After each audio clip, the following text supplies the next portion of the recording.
tan sucio. Bueno, buenas noches a todos. Ante todo, quiero expresar mis condolencias a la familia de Miguel Uribe Nurval, senador y precandidato presidente de Colombia, asesinado por defender las ideas de la libertad de su país natal. Episodios como ese nos recuerdan la verdadera naturaleza de nuestra batalla y todo lo que está en juego. Es un honor presentarme ante todos ustedes. Me llena de orgullo recibir el premio Freedom Torch, particularmente porque he hecho de la defensa de la libertad la causa de mi vida.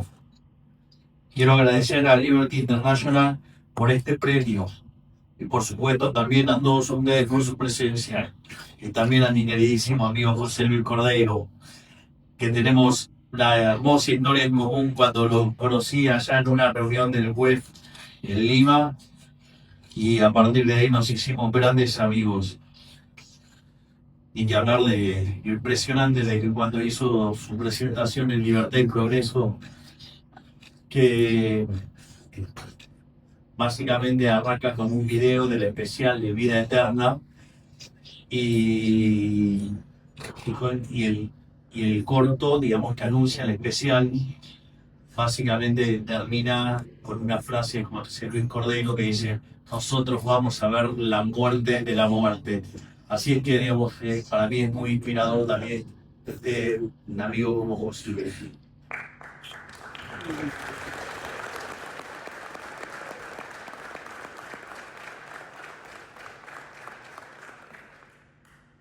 He dicho en varias ocasiones que los argentinos somos como profetas de un futuro distópico. Nuestro país ha sido el laboratorio del colectivismo durante un siglo y puede tomarse como un caso de estudio de las consecuencias de la aplicación sostenida del intervencionismo económico y social. Y la verdad es que es lindo hacer esta reflexión en este momento, teniendo a uno de los gigantes que tengo como ministro, el honor que tengo de tener como ministro al doctor Federico Sturzenegger, que para mí es un verdadero honor, un placer tenerlo dentro del equipo, y que junto al equipo enorme que tenemos estamos haciendo la transformación más grande de la historia argentina, ya que si lo tomamos por articulado... está Diego, querido, ¿cómo estás? Está queridísimo Diego Recalde.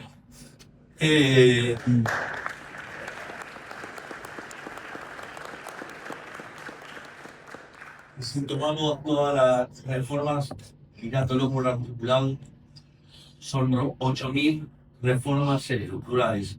Por lo tanto, somos el gobierno más reformista de la historia argentina, y eso es gracias al goloso Federico Sturzenegger.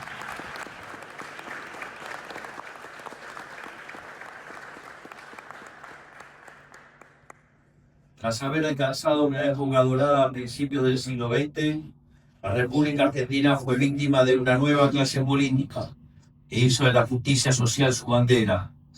Durante un siglo sometieron a la población a un proceso gradual de empobrecimiento marcado por episodios dramáticos de crisis, estallidos sociales e hiperinflaciones. Sobre el tema de la justicia social, quiero hacer una especial mención a un enorme trabajo, una película excepcional que es la película reciente de Guillermo Francella, Un Argento, una verdadera obra de arte, dado que está aquí Diego Recalde.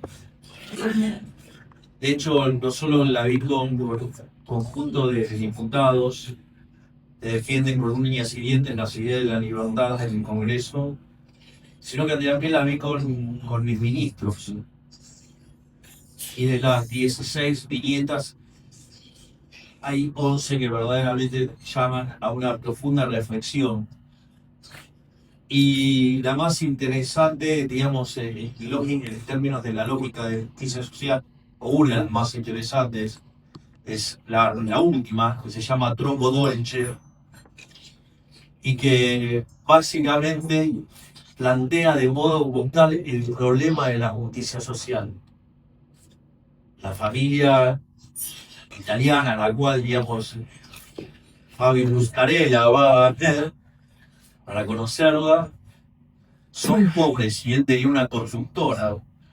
Entonces, primero le roban la billetera con el argumento de pagar una silla de ruedas. Y después le dicen de una manera haciendo referencia a principios y valores que lo iban a esquilmar. Es interesante porque cuando ustedes miran la distribución del ingreso, digamos, si la toman por deciles, podrían decir que hay un decil muy rico y los 9 restantes están muy rezagados. O sea, deja en claro el problema de la distribución del ingreso, el problema de la desigualdad en la visión de ellos, porque justamente el argentino le dice, no, pero yo me esfuerzo muchísimo por conseguir el dinero y ganar el dinero que gano, lo hago honestamente.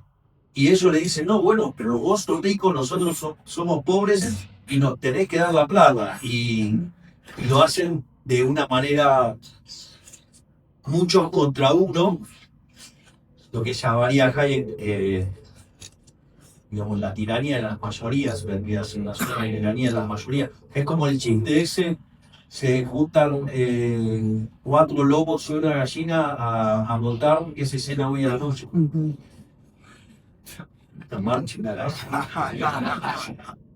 O sea, la democracia ilimitada.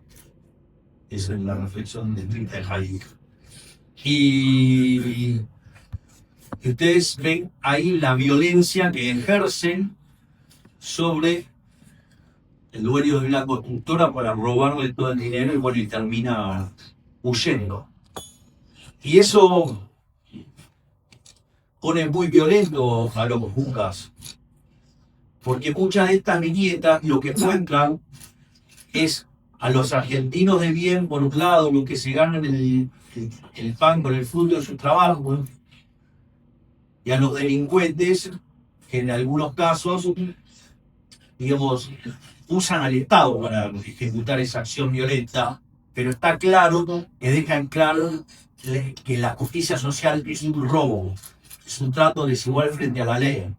Es decir, la justicia social es injusta, es criminal, y obviamente que en términos dinámicos es perverso, porque si se van los productivos, si se quedan solamente los parásitos, ese lugar, una vez que filmó a esa persona, qué interesante, el tronco dolce, ¿no? Digo, sí, se van a comer los alfajores, y una vez que lo liquidaron, vuelven a la misma situación miserable. Y obviamente esto,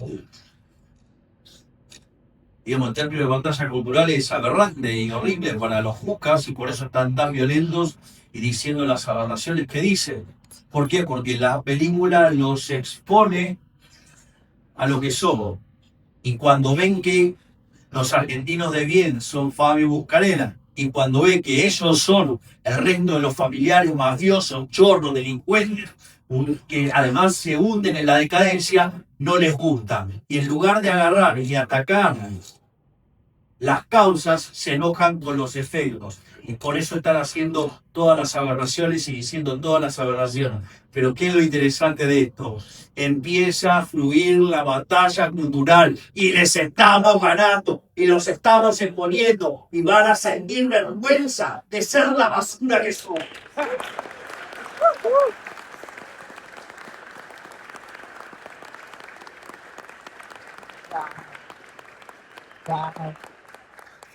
A su vez también hablé de la herencia nacional. Y así fue que en diciembre de 2023 recibimos un país al borde de la peor crisis de la historia. La verdad es que se combinaba el desequilibrio monetario previo al Rodrigazo, era el doble, la verdad. Teníamos una situación en el Banco Central peor que la que había a inicios de 1989, la breve inflación del FUNCIF, y teníamos también indicadores sociales peores que los del 2001. O sea, esa fue la herencia que tuvimos. Y en materia de inflación, la tasa de inflación interanual estaba en el orden del 250%, y además se venía acelerando. Es más, llegamos al punto de que la inflación de alta frecuencia marcaba un 1,5% diario, lo cual, digamos, si además tomamos la mayorita, la de diciembre, el 74%, y lo anualizamos, nos marcaba un 17.000%. Está claro, digamos, que anualizar, digamos, ya sea un dato diario o dato mensual parece como exagerado. La realidad es que nosotros la cuenta no la hicimos desde esta realización del dato de diciembre mayorista, sino que le hicimos teniendo en cuenta el doble de maniobra que teníamos en el Rodríguez, que implicó multiplicar por 6 la inflación, con lo cual hubieran multiplicado por 12. Teníamos una situación peor que la previa de Alfonsín, que básicamente de la de Alfonsín, que es la inflación fue del 5.000% mayoristas. Además teníamos el equivalente a 9 bases monetarias creciendo en pesos en el lapso de 3 meses. Por lo tanto, todos hubieran terminado en una explosión colosal de incremento en la cantidad de dinero que seguramente con 17.000, 18.000% nos hubieran hecho precio. De hecho, el propio Ariel Orenberg estimó también este contrafacting y le daba 18.000%. Así que eso fue lo que nos deja. Hoy, en cambio, tras menos de 2 años de gobierno, la realidad es otra. La inflación interanual ha bajado a una tasa del 5%, es decir, que su tasa mensual ya se ubica en torno al 1,5%. Lo mismo que antes aumentaba tan solo en un día. Hoy tenemos en un mes lo que antes aumentaban en un día. Y ahora va camino a ser exterminada totalmente para mediados del año 2011. Gracias a esto hemos sacado a 12 millones de personas de la pobreza, mientras que la indigencia pasó del 20,2% al 7,3%. Es decir,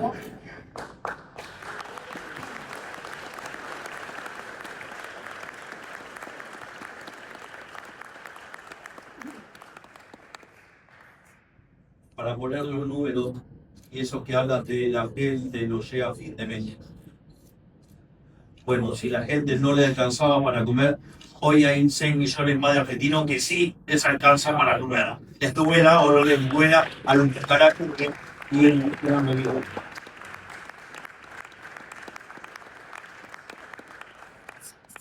Y todo esto, pese a los constantes malos mensajes de los agoreros de cierre, a quienes me comprometí hace poco a dejar de insultar. Ellos se cansaron de decir que estábamos bajando la inflación a costa de inducir una recesión, cuando en realidad nuestro PBI llevaba 3 trimestres consecutivos al alza, con un crecimiento interanual del 5,8%. Esto también es muy interesante porque primero dijeron que no íbamos a poder bajar la inflación, que iba a quedar estacionada en el 30%. Es más, me acuerdo que había un piccolo imbécil, ¿sí? Que decía que si hacíamos todo bien, íbamos a tener un 400% de inflación anual. Y además, o sea, todo el tiempo decía que hacíamos todo mal. Así que parece que le desvió con un poquito el pico del peche. No porque sean poco imbéciles, sino porque chiquitita. Intelectualmente seguro.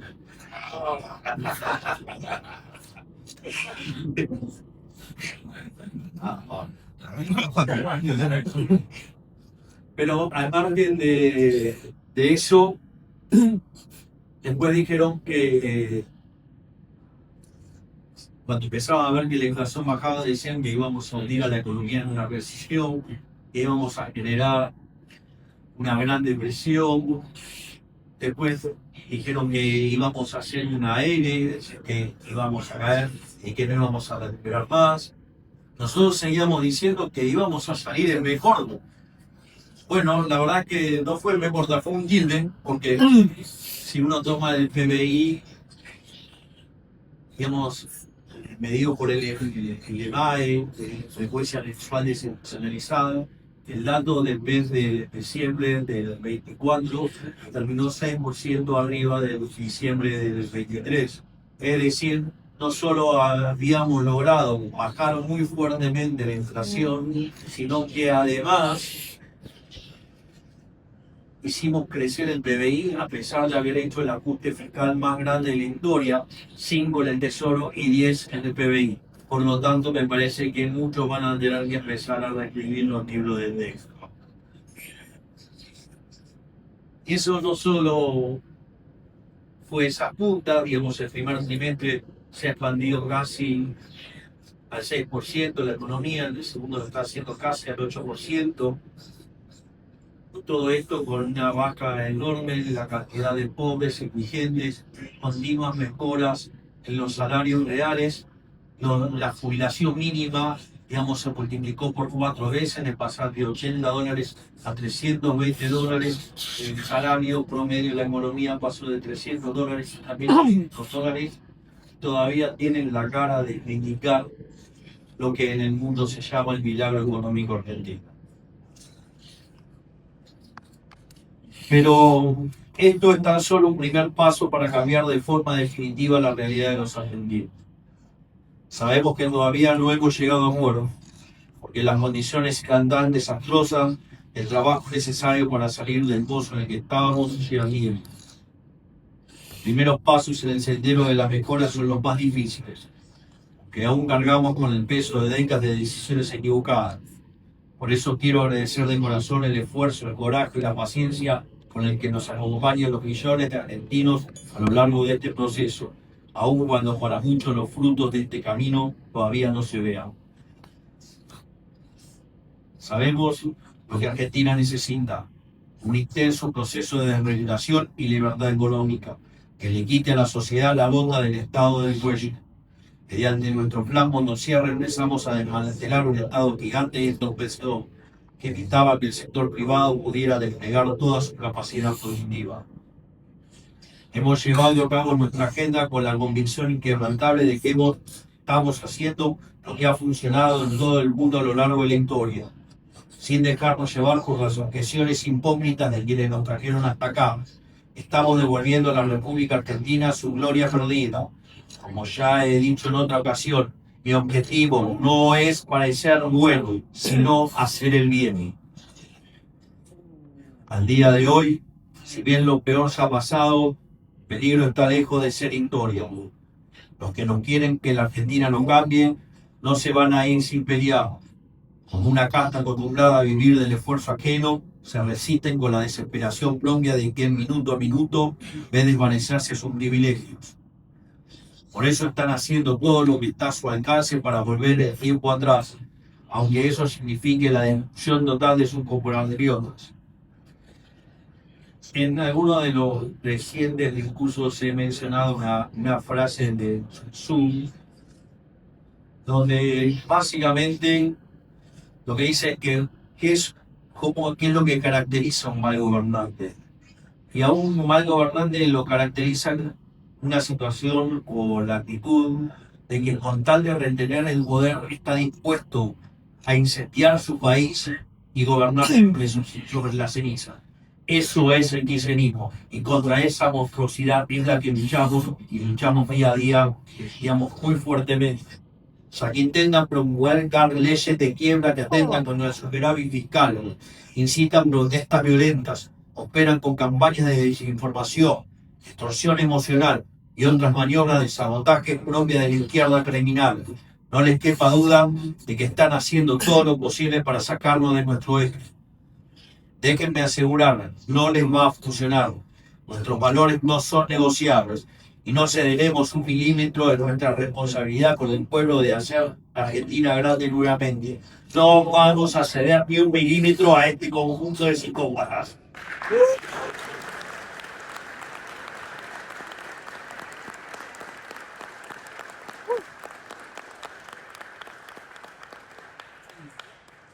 La República Argentina es, por lo tanto, un campo de batalla donde está en juego el futuro de millones de personas y donde se enfrentan dos modelos del país totalmente antagónicos. El primero es el que sufrimos toda nuestra vida, el modelo del Estado presente, encabezado por el kirchnerismo, su peor exponente y principal responsable de la profundización de nuestra decadencia, durante las últimas 2 décadas. Un modelo de empobrecimiento y embruñecimiento sistemático que prácticamente deshizo el proceso civilizatorio que le siguió a la sanción de nuestra Constitución liberal. Un modelo que, de continuar, nos habría devuelto a un estado de absoluta barbarie. Un modelo enemigo de la producción que a lo largo y ancho del país asfixia al sector privado con impuestos absurdos. Por ejemplo, cuando la gente huye hacia la seguridad privada, el kirchnerismo pone un impuesto a la instalación de impuestos de seguridad privada. En otras palabras, hacen que el Estado penalice al ciudadano por buscar por fuera del sector público la seguridad que éste no le brinda. Y eso sumado a otros impuestos realmente hilarantes como tasas para el patentamiento de animales, tasas para paseadores de bonos, el perro peligroso e incluso a los viejos inflables publicitarios. ¿Qué país puede salir adelante con estas bestias? Quien encara este modelo mejor que nadie, como ya he dicho, es el kirchnerismo que hoy gobierna la provincia de Buenos Aires. Una tierra de un enorme potencial que debería ser un paraíso, pero que han transformado en un infierno. Habiendo perdido las últimas elecciones y con su reputación en caída libre por haber dejado al país al borde del cataclismo, hoy se encuentra en su versión más cínica y descarnada. Su única motivación es la de seguir viviendo del pagador de impuestos. El otro modelo es el que proponemos nosotros, de las ideas de la libertad, que nos transformó en potencia mundial, nos hizo uno de los países con un PBI per cápita comparable a cualquier país del primer mundo. Por eso, sistemáticamente, desde que ingresé en la política y en honor a mi querido mentor, profesor, nuestro máximo prócer de las ideas de la libertad, he repetido hasta el cansancio una de sus definiciones acerca del liberalismo, y es que nuestro modelo en el fondo es: el liberalismo es el respeto irrestricto del proyecto del bloque, basado en el principio de no agresión, en defensa del derecho a la vida, a la libertad y a la propiedad. Gracias, profesor Alberto Valleca.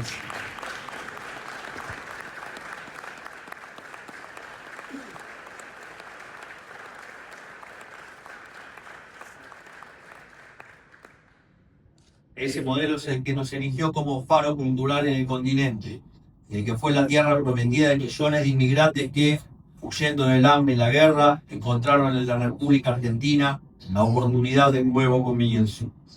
Esto es lo que está en juego en las próximas elecciones.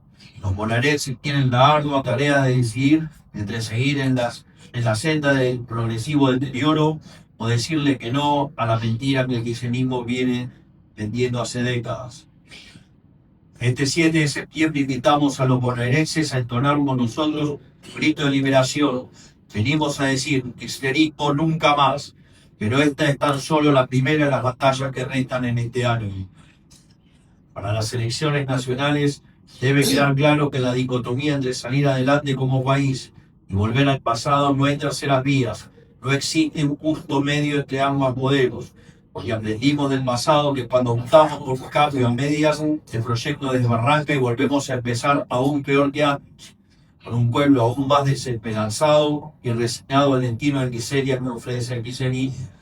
En resumen, todo lo que no implique un compromiso de hierro con la causa de la libertad está irremediablemente condenado al fracaso. Porque la libertad, la civilización y la prosperidad son una triada, y atentar contra cualquiera de las tres afecta irremediablemente a las otras dos. Por eso agradezco profundamente este premio, el cual considero análogo a lo que está haciendo nuestra gestión, que no es más que recoger la antorcha liberadora de nuestros próceres, digamos, que nos negaron, la cual hemos dejado en el olvido durante ya mucho tiempo como nación, y nosotros vinimos a revertir estos 100 años de decadencia, porque vinimos a hacer grande a la Argentina nuevamente. Muchas gracias a todos. ¡Viva la libertad!